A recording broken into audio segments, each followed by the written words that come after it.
The MCAT CARS podcast, session number 54.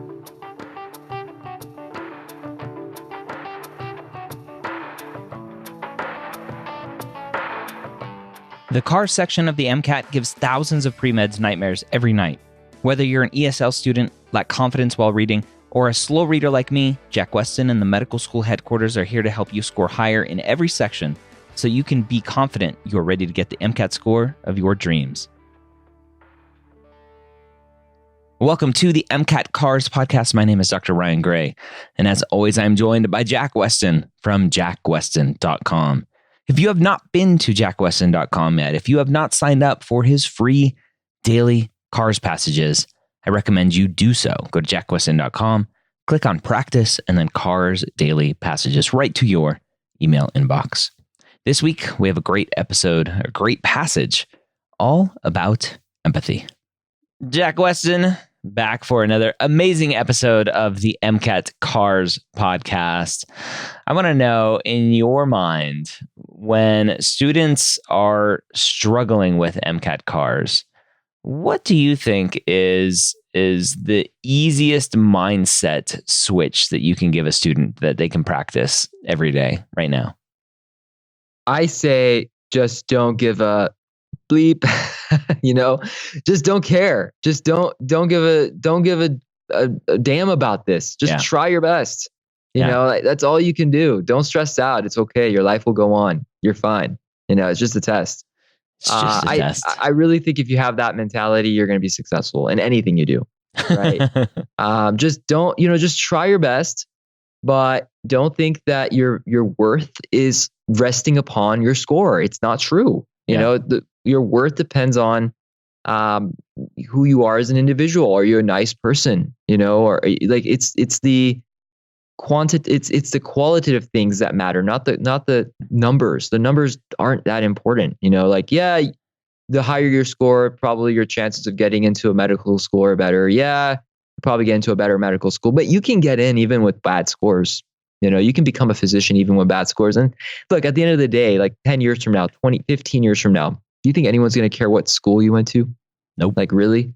If you want to help students or help patients, all you got to do is just love what you're doing and you're going to be great at it. And don't worry about the scores. Don't worry about the exact school you go to. Try your best, but it's not worth killing yourself over. It's just not worth it. Just try your best and take a break if you need to. And at the end of the day, just don't give a damn. Just try your best. So it's funny. I saw a doctor yesterday and we were talking about the MCAT and because I was talking about all of the podcasts and stuff that I do.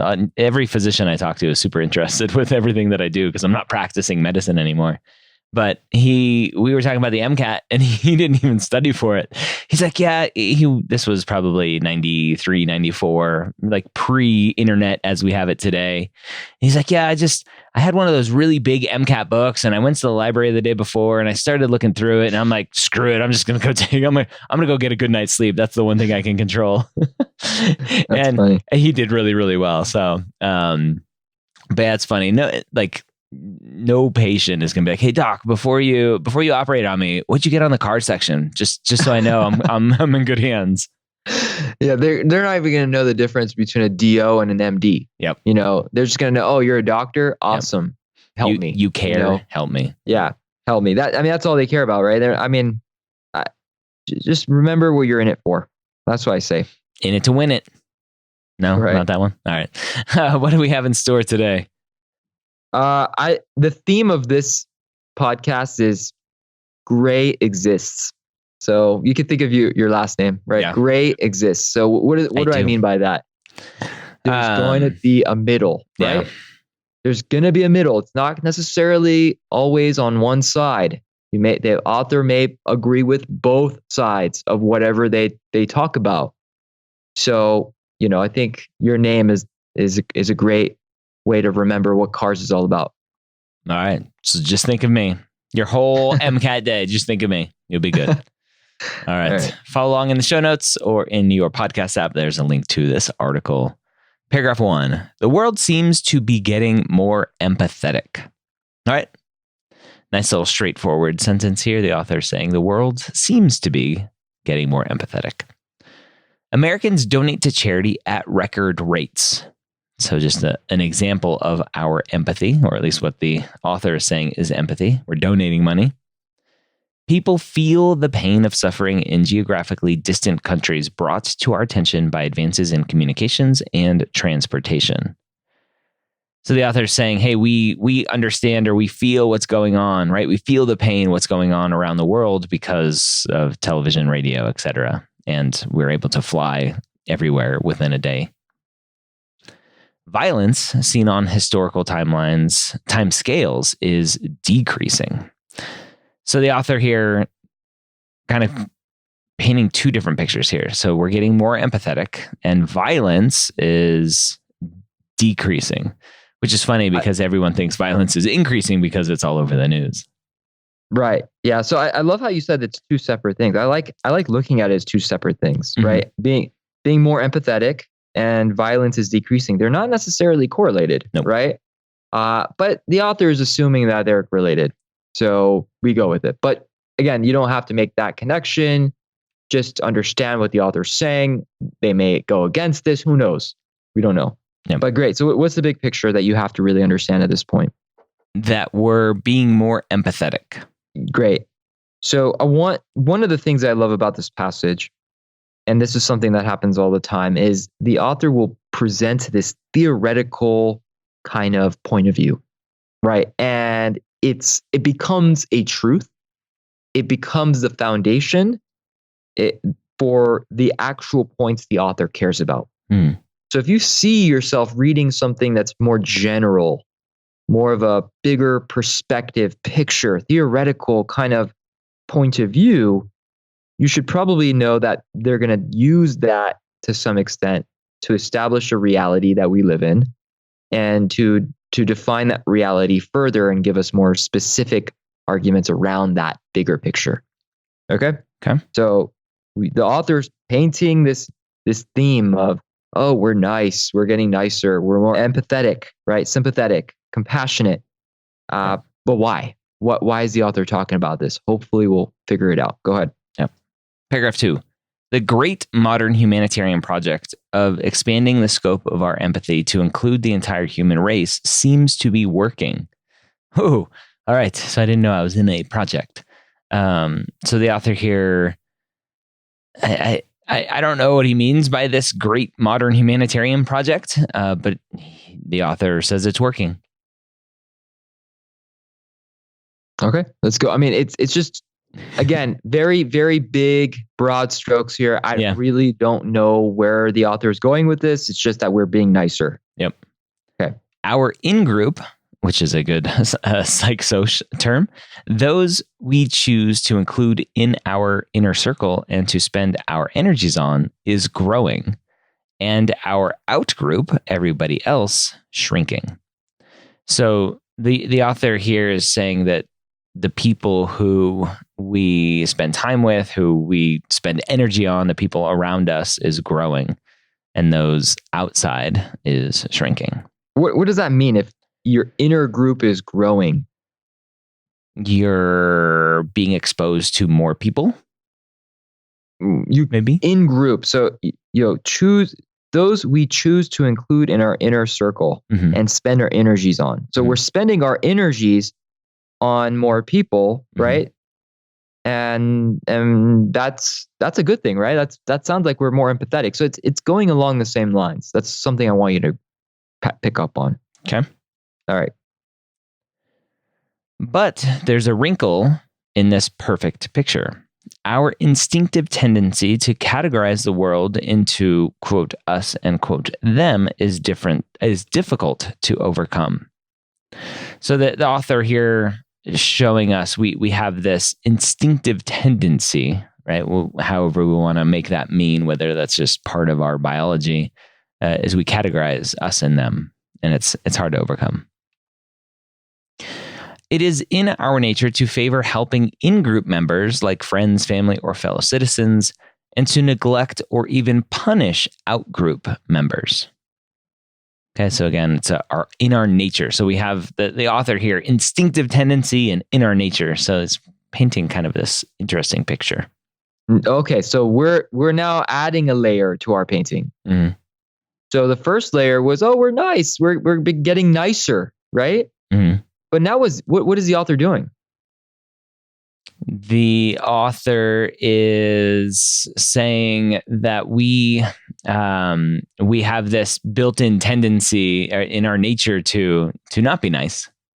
Isn't that contradicting it though? Like, isn't that contradicting what the author said in the beginning? Yeah. The first paragraph? Mm-hmm. A little bit, potentially. Sort of. Yeah. So we're establishing this dichotomy, right? These two different ways of looking at things. One is that we're getting nicer. The other one is that we're naturally trying to exclude people. Mm-hmm. All right, let's go ahead and see where this is going. All right. Even as some moral circles expand, others remain stubbornly fixed or even contract. Just think of Democrats and Republicans, Sunnis and Shiites, Duke and North Carolina basketball fans. All right, so the author talks about moral circles, which he hasn't really brought up morals yet, but moral circles are apparently expanding.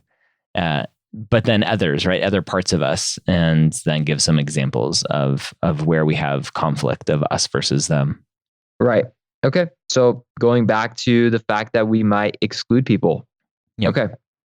Go ahead. Next paragraph. The end point of the liberal humanitarian project, which is universal empathy, would mean no boundary between in-group and out-group. All right. So again, I don't know about this humanitarian project going on, but it's interesting. In the previous paragraph, the author talks about it as the great modern humanitarian project.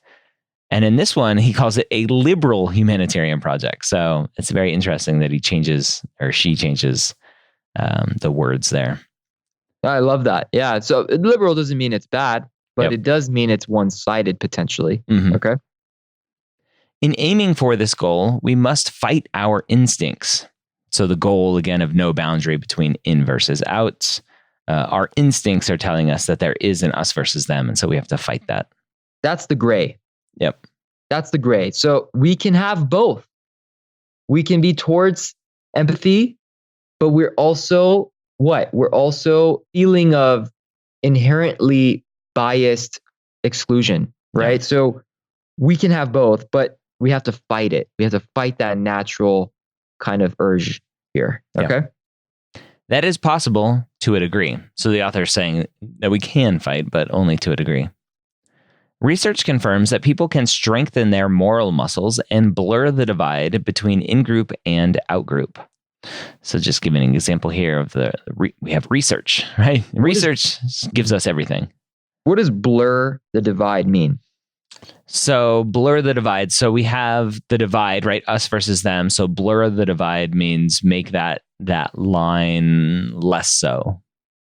Good. So it's bringing in the groups. The gray. Right? That's the gray. Okay. The gray, blur. Yeah. Okay, good. Practicing meditation, for example, can increase empathy, improving people's ability to decide emotions from people's facial expressions, and making them more likely to offer a chair to someone with crutches. Right. So one specific example here, meditation and what that can do. Simply increasing people's beliefs in the malleability of empathy increases the empathy they express toward ideologically and racially dissimilar others. So just having people agree with or have them know that you can change empathy increases empathy, which is good. Okay. That's cool. Good little trick there. And when all else fails, people respond to financial gain. Of course they do. Right? I'll give you $10 to be nice to that person who's different than you.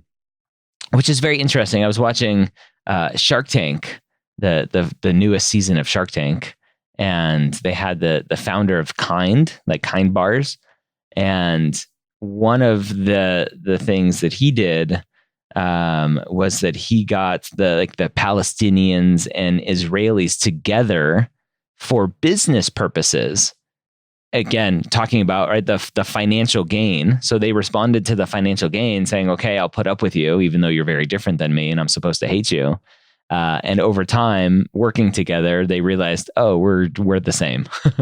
That's a great example. Yeah.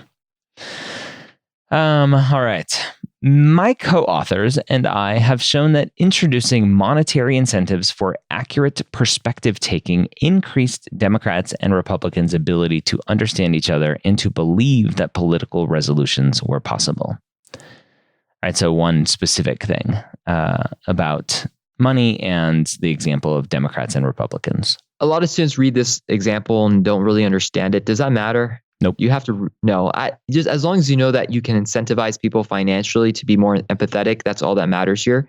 But if you want to understand this last sentence, it's basically saying, look, if we incentivize it monetarily for you to think of things in the right perspective or correct perspective and try to be empathetic, we'll reward you in some cases. Yeah. Right. So if you're actually honest about how other people feel, then we'll give you some money, which hopefully makes you more empathetic. Okay. Next paragraph.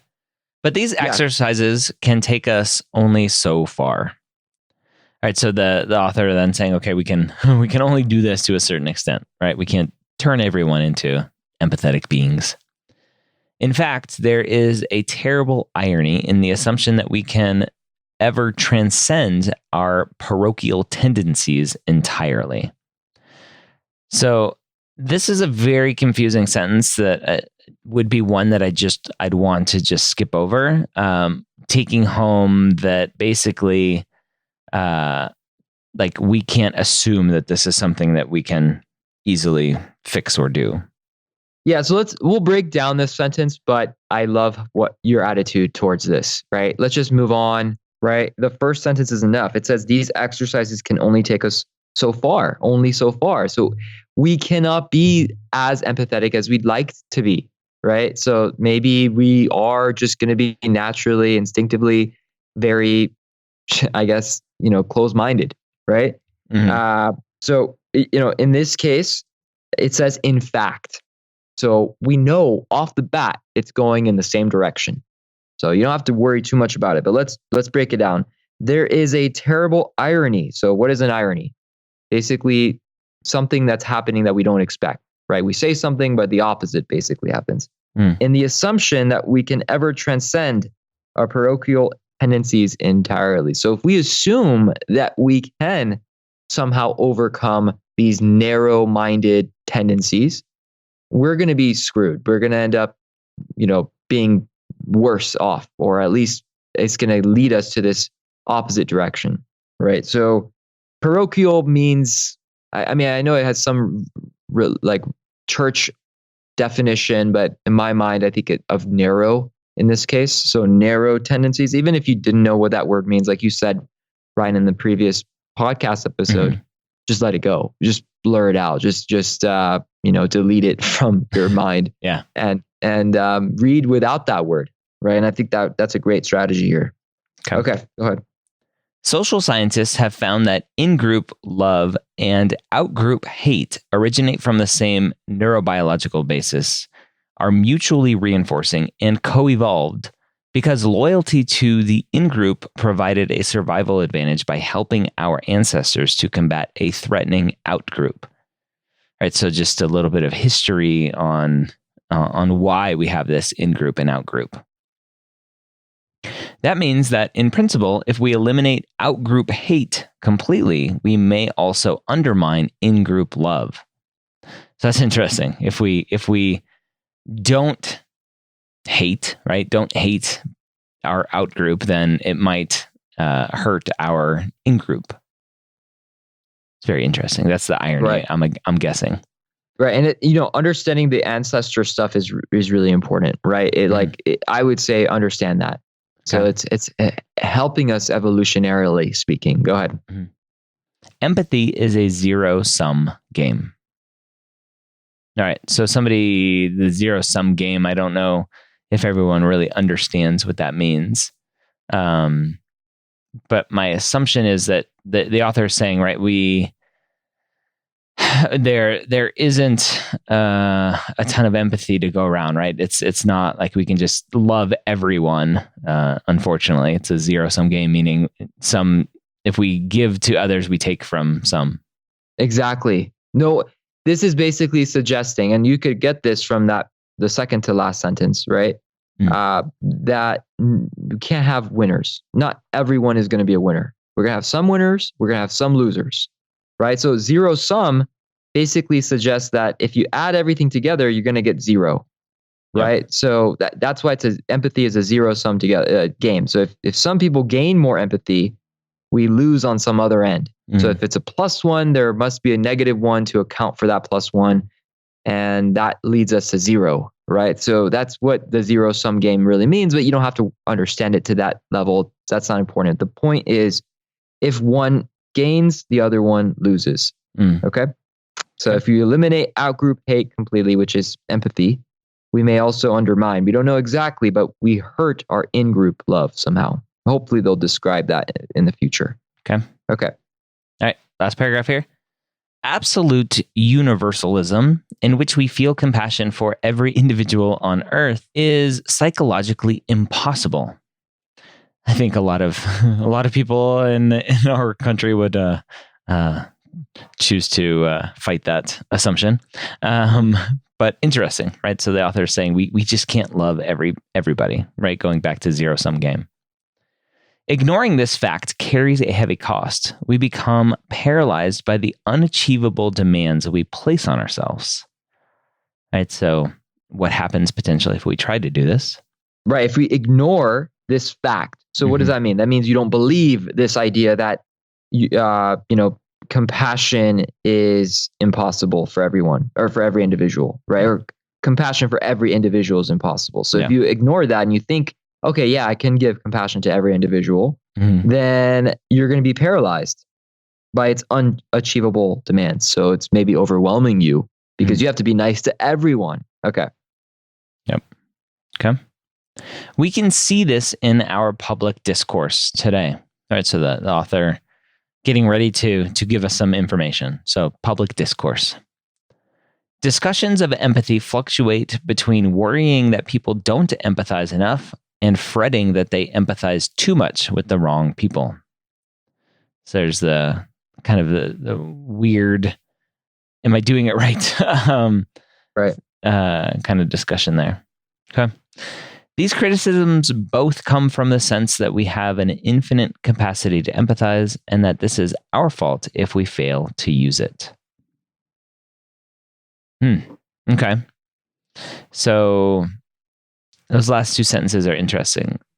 So the public discourse, the discussions fluctuate. So they change between worrying that people don't empathize enough and fretting that they empathize too much with the wrong people. So it sounds like people are worried, like, oh, you don't care enough about people, and then other people are like, wait a minute, those are our out group. You shouldn't be caring about them. Right. That's the whole zero sum game. Yeah. Right. So we are undermining the in group love if we give too much out group love. Right. So that's the overwhelming nature of this. And I guess it says that it's impossible to achieve. We get paralyzed by this. So yeah, so good. And then I think the last sentence is important. These criticisms both come from the sense that we have an infinite capacity to empathize. So we have this issue if we think we can always empathize with everyone. Yeah. And it is our fault. It's not saying it is our fault, but this happens, this problem of being overwhelmed, we assume it's our fault, but it's not our fault really, right? It's just how we are. Yeah.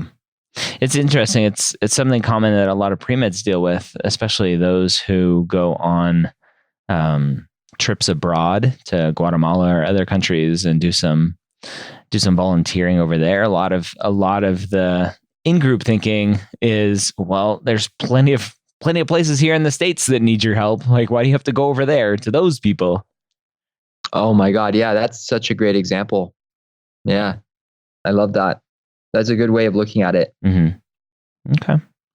Awesome. So very interesting article here. What do you think is a good take home for students potentially to carry forward to the next passage they're going to read? I would say just be aware that the author is going to present different sides and they may be in the middle, right? In this case, the author said, look, we're going towards more empathy. But wait, we can't be empathetic towards everyone, right? And so it's basically trying to establish that there's a gray. Got to do we are being more empathetic, but we can't ever reach total absolute empathy for everyone. And you have to be okay with that middle. And yeah, you should know the big point being that, you can't give empathy to everyone, but you should know that the author is trending towards empathy for most people.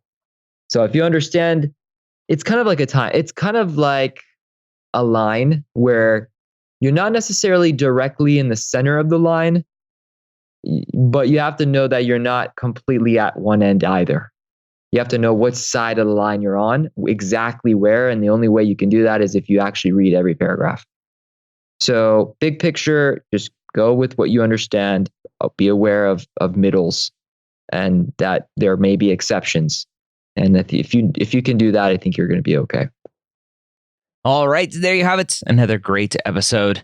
As I mentioned at the beginning, if you have not signed up for Jack's free Cars daily passages, I highly recommend you do that.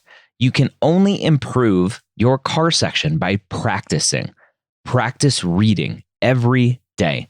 Practice going through a passage like these free Cars daily passages from Jack Westin, trying to understand what the author is trying to tell you, or the test writer in these situations. That is how you improve. While you're listening to these episodes, I highly encourage you to read the passage first, or go paragraph by paragraph, and then play and pause this podcast to hear the breakdowns as you go. That's how you are going to improve. I hope you enjoyed this episode. I hope you have a great week. We'll see you next time here on the MCAT Cars podcast.